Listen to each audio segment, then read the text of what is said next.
गांव में एक बच्चा था और उसके दिमाग में ये था कि मैं बम्बई शहर में जाके कुछ अपनी ज़िंदगी बसाऊं, कुछ करूं। 11 साल के बच्चे ने ये सोच लिया कि मैं गांव से भाग जाऊं,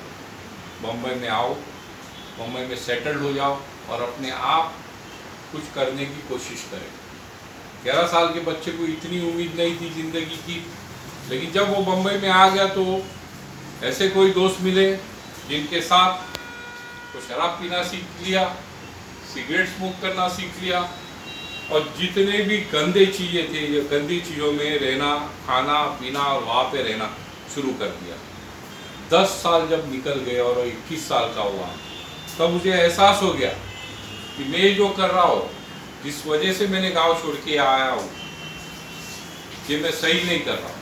और जब उसने ये सोचा कि मैं सही नहीं कर रहा हूँ, या सिर्फ दारू पी रहा हूँ, सिगरेट स्मोकिंग कर रहा हूँ, चोरी कर रहा हूँ, तब उसने एक दुकानदार के पास जाके एक नौकरी मांगी कि मैं आपके दुकान में ये काम करूँगा, ये साफ़ सफाई करूँगा, मुझे सिर्फ रहने के लिए जगह दे दो। जो जगह जगह पे रहता था, कचरे के डब्बे में, उसके बाजू में, कोई दुकानों के बाहर सोता था, तब उसने सोचा कि 21 साल का हो गया, मैं अभी कुछ शुरुआत करना चाहिए। जब उसने ये शुरुआत की अपनी ज़िंदगी की पहले नौकरी से, झाड़ू मारने से, साफ सफाई से, पानी भरने से, जब वो सीख लिया तो उसको पैसे की मौलियत समझी और फिर उसके बाद उसने अपनी ज़िंदगी में पीछे नहीं देखा, स्मोकिंग छोड़ दिया, दारू छोड़ दिया, जो भी वो गंदे हरकतें कर रहा था छोड़ दिया और अपनी ज़िंदगी की तरफ बढ़ते गया। कई साल के बाद उस मालिक के साथ रहते हुए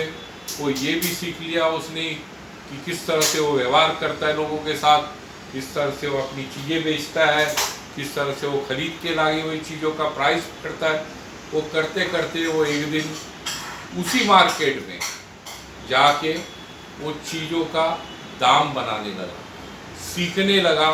और एक दिन उसने अपनी दुकान खुद खोल ली और तब वो 35 साल का था। ज़िंदगी में जहाँ से भी शुरुआत करो वहाँ सुबह हो जाएगी, लेकिन जब तक शुरुआत कोई नहीं करते वह अंधेरा होगा, वह रात होगा। इसलिए मैं कहता हूँ कि कुछ भी करो लेकिन अच्छा करो और कुछ करते हुए दिमाग और दिल से मिल के काम करो। धन्यवाद।